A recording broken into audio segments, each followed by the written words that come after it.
Subscribing to The Observer on YouTube couldn't be easier, and we're going to show you exactly how to do that. First, navigate to www.youtube.com/theobservernj. Once you get there, all you need to do is hit the subscribe button. Next to the subscribe button, click the down arrow and then all. And that's it. You're subscribed, and now anytime The Observer is live, you will be notified. You can now listen to the Observer Live podcast in languages other than English. Here's how. First, click on the Settings tab right here. Then, look up for audio track and click on that. Then, scroll around for different languages, find the one that you want to hear everything in, and click on it. And it's that simple. Now you can listen to everything in the language of your choice on the Observer Live podcast.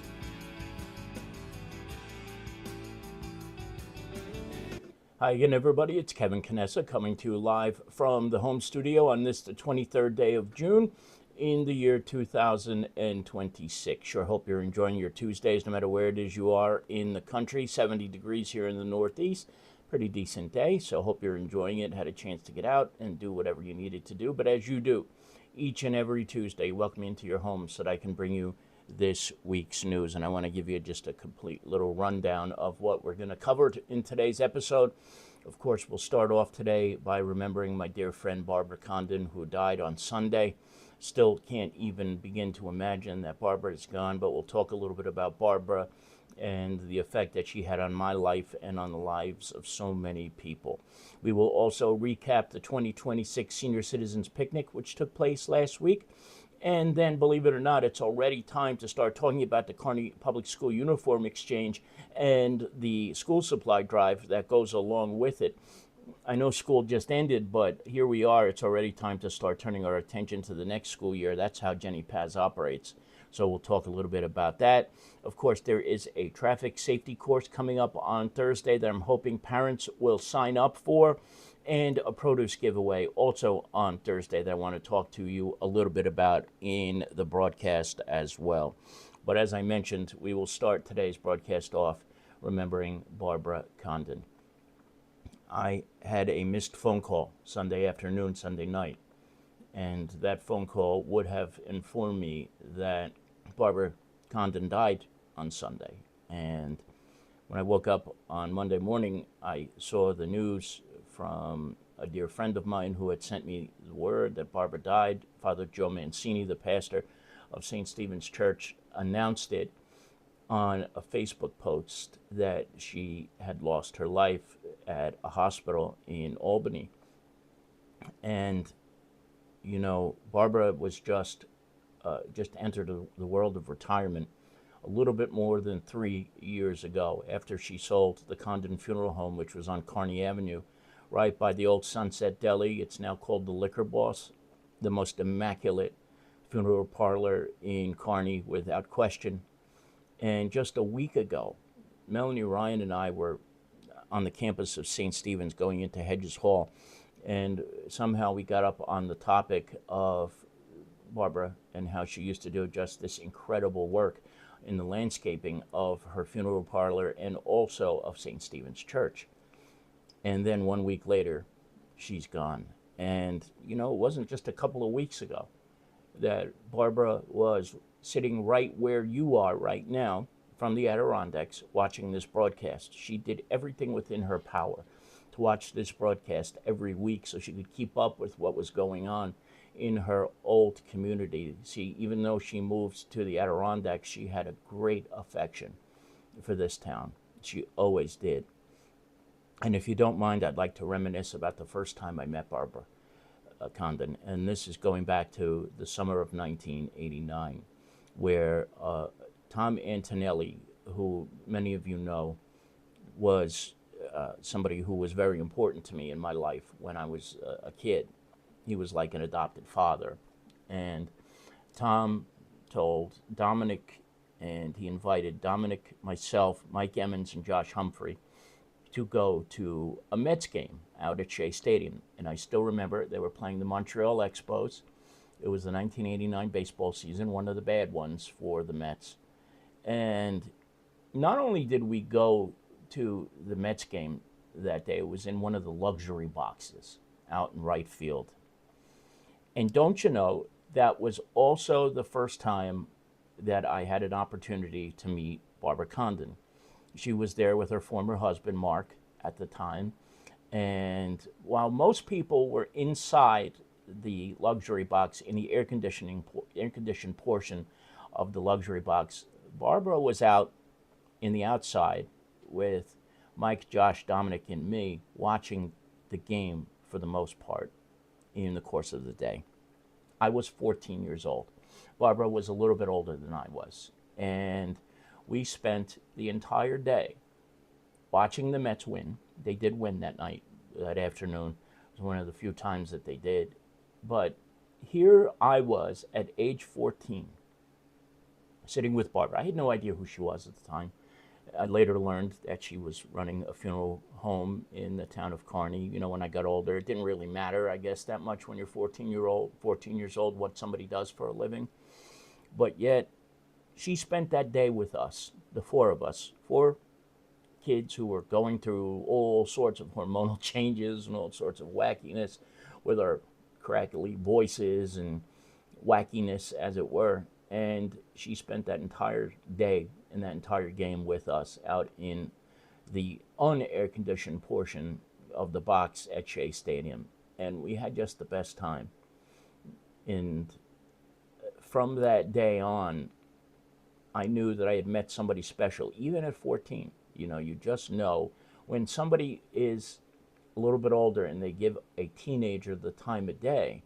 That doesn't always happen. Not 1989 either. You know, a lot of times, you know, her former husband wanted nothing to do with us, which was fine. That's neither here nor there, but she did. And from there blossomed, at least for me, a beautiful friendship. And I know so many of you have Barbara stories because so many of your families were buried because of Barbara. You know, I can think about one person in particular. You know, the funeral was a year after, and she still took care of all the arrangements. She didn't come down for the funeral, but that was because she didn't know about it. She had already retired, and her only reaction was, "Why the hell didn't you tell me? I would have been there." That's the type of person Barbara was. She would have driven the 4-hour trip to be there for people who she cared about. She loved everybody she dealt with. And what I think was perhaps the most striking, and I will never forget this until the day I go, was back in 2020 during the whole COVID situation. You know, Barbara wasn't the only funeral director to go through the hell that so many funeral directors went through. And sometimes to this very day, I wonder how the likes of Mark Wiggins and Stephen Thiel and Barbara and Frank Mulligan and the Parrow family and so many people went through what they went through during COVID. The times where there were bodies, so many people who had died, and there was nothing that funeral directors could do. When they had so many people who they wanted to bury, but they couldn't have funerals for them. And I know that during the COVID situation, it had a profound effect on all of the funeral directors in this area, but it certainly did for Barbara. And it was during that period of 2020, starting in March and moving on for however long it lasted. I can't even remember how long it was, but it was a long period of time, how much she made every single funeral as special as it could be, given all the regulations and rules that had to be followed. You know, you couldn't go into the parlors, you couldn't go into the cemetery. There was a time where there was a limit on the number of people who could go into the cemetery. And she had to be the one to deal with all of the nonsense that went around with it. But she handled those moments with utter grace and utter beauty that to this day, it's one of the strongest memories I have of Barbara Condon, how she was able to get through those awful times and keep everybody somehow level-headed through it all. And so when she finally announced in 2023 that she was going to retire, it was kind of like a bittersweet moment. You know, you knew that she was ready to go. She had been doing what she was doing since 1979, even before that. Her dad died very young. He was one of the very first artificial heart candidate recipients in the 1970s, and he died entirely too young after the heart that he got, the mechanical heart that he got, caused an infection. It eventually killed him in 1979. And many of her brothers, she lost her siblings, she lost very young from heart issues, and now here we are. Barbara's gone too. But the thing is, somebody like Barbara Condon leaves an impact that will be absolutely impossible to forget about. It really will. And I know it's kind of almost funny. If you know Mark Wiggins, it's almost funny that he's handling her funeral arrangements. And I know it wasn't easy for him yesterday when you have to bury such a dear friend, because the two of them were as thick as thieves and tight as you could be.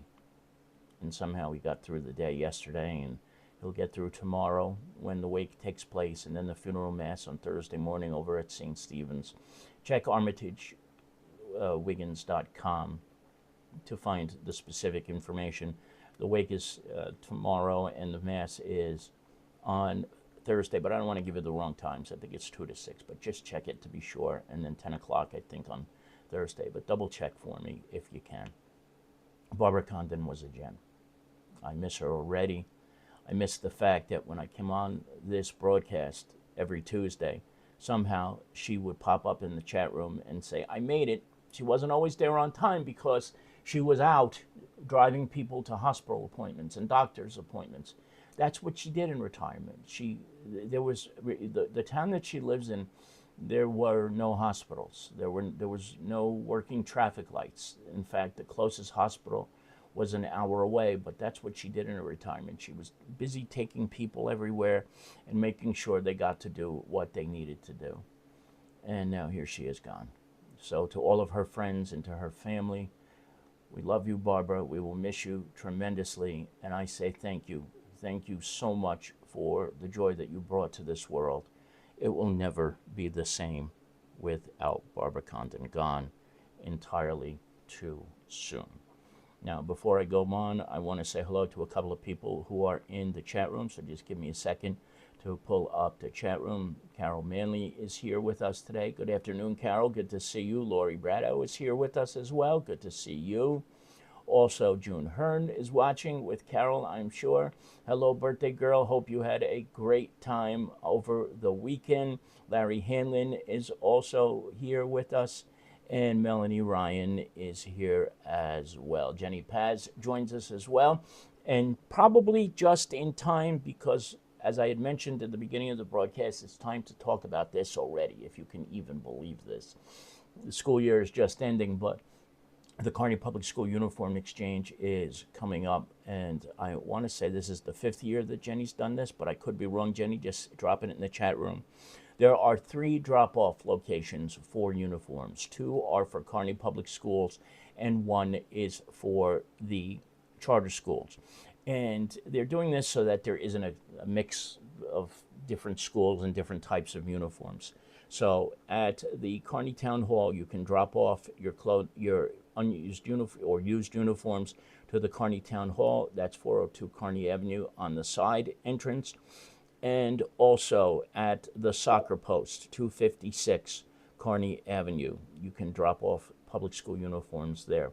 Bubba Land Laundromat is also another location where you can drop off uniforms. That laundromat will be taking charter school uniforms only. So make sure you go to the correct place. If you're going to Town Hall or the soccer post, make sure you bring public school uniforms, and if you're going to Bubba Land Laundromat, go to make sure you have the charter school uniforms. And I want to say thank you, of course, on behalf of Mike Mara and the soccer post and the good people at the Bubba Land Laundromat for picking up the slack and being new places where these uniforms can be dropped off. The old place isn't doing it anymore.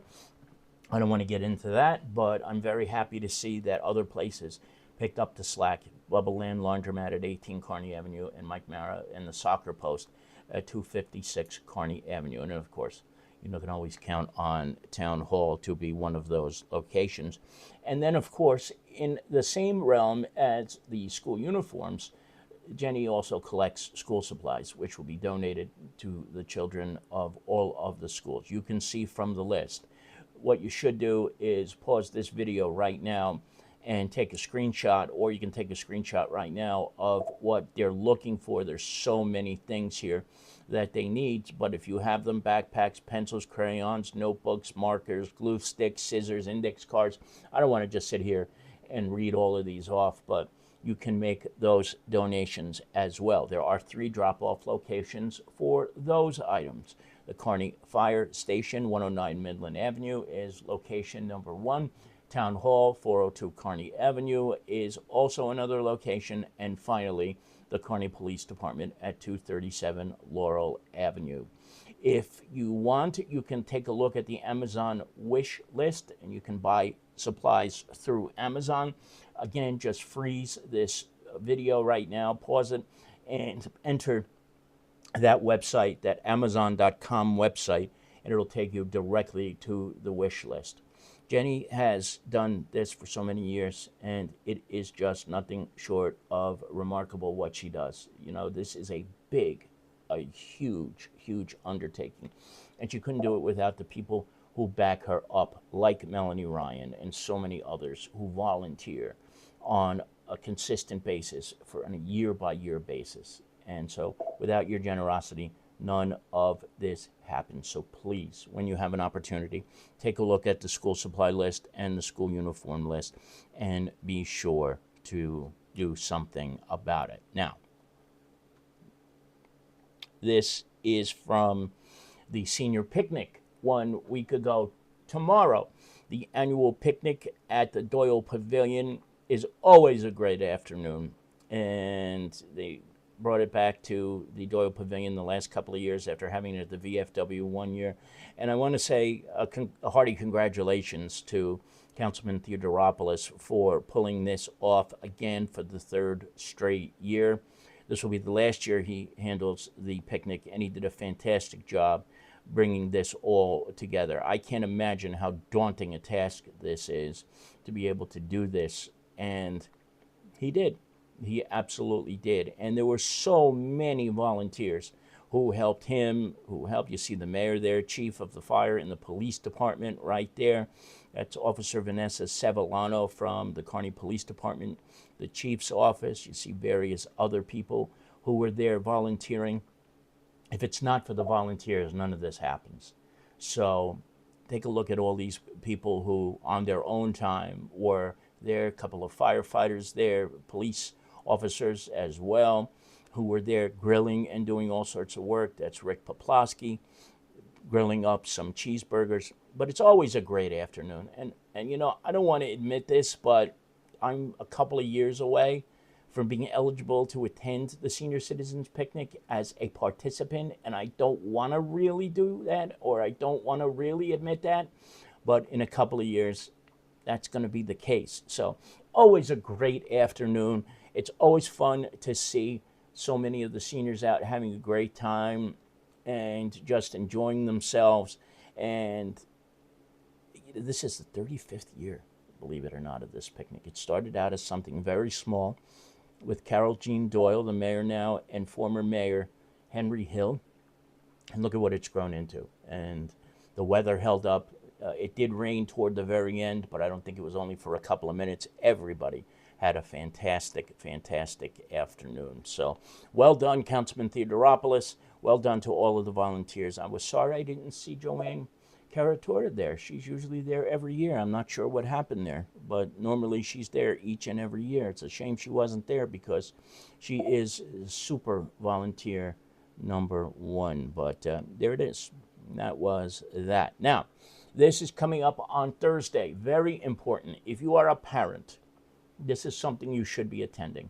It is at the Kearney High School from 6 to 7:30. It is for adults and children to learn about traffic laws and people-friendly driving. Listen, if you've driven in Kearney lately, I don't need to tell you. You see kids that are riding around on motorized bikes when they're not supposed to. They're driving without helmets.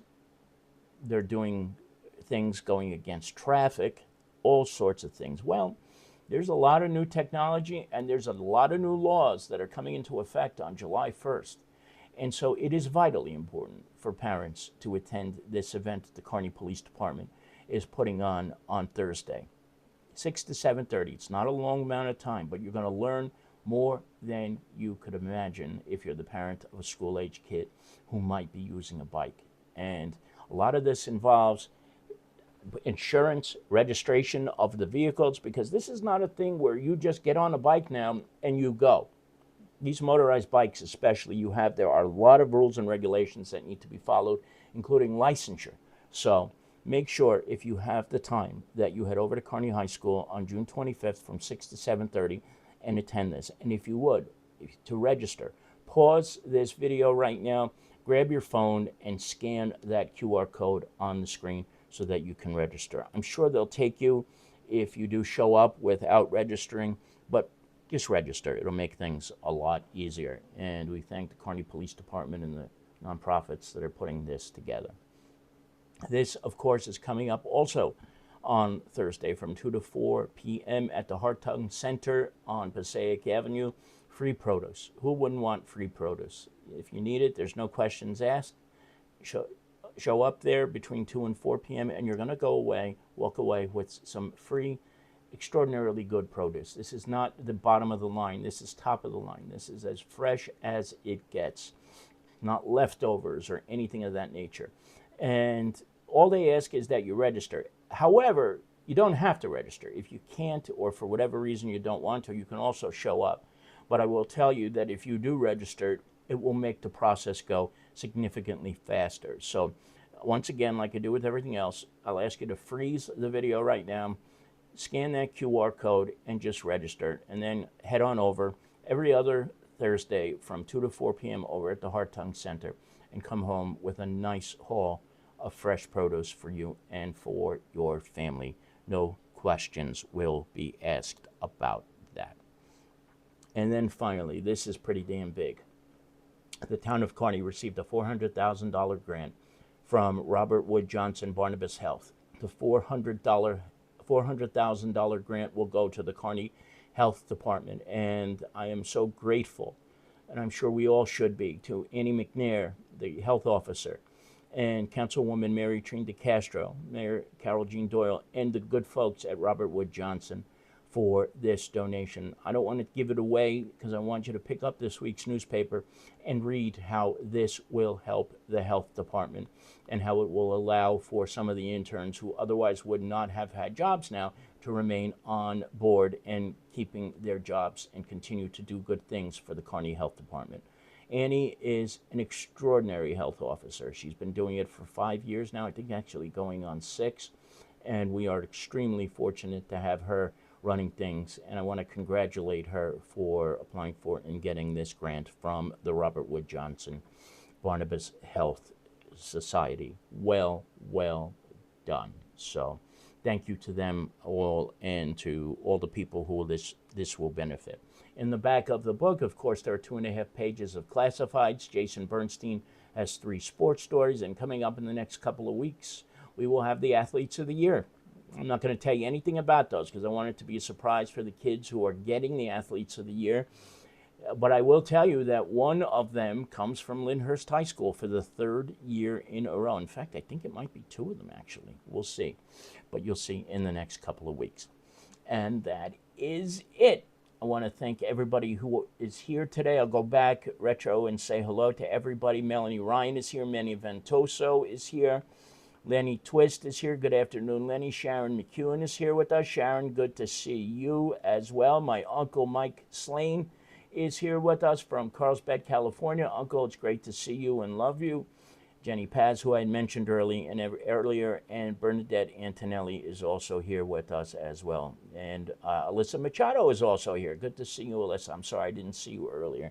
Bernadette, of course, is one of Barbara's dearest friends, if not her dearest friend. And I'm thinking of Bernadette today, and Tommy, and all of her friends as well. This is just, I still can't even, that Barbara is no longer here with us. So we pray for her. And don't forget, her wake is tomorrow and the funeral is on Thursday. So that'll do it for now. I want to thank you all again. We will be back 1 week from today unless any other news breaks in between now and then. And so from the home studio, it's Kevin Canessa. I'm signing off for now, and we hope to see you back here again very, very soon. Enjoy the rest of your Tuesday, everybody. Thanks. Bye-bye.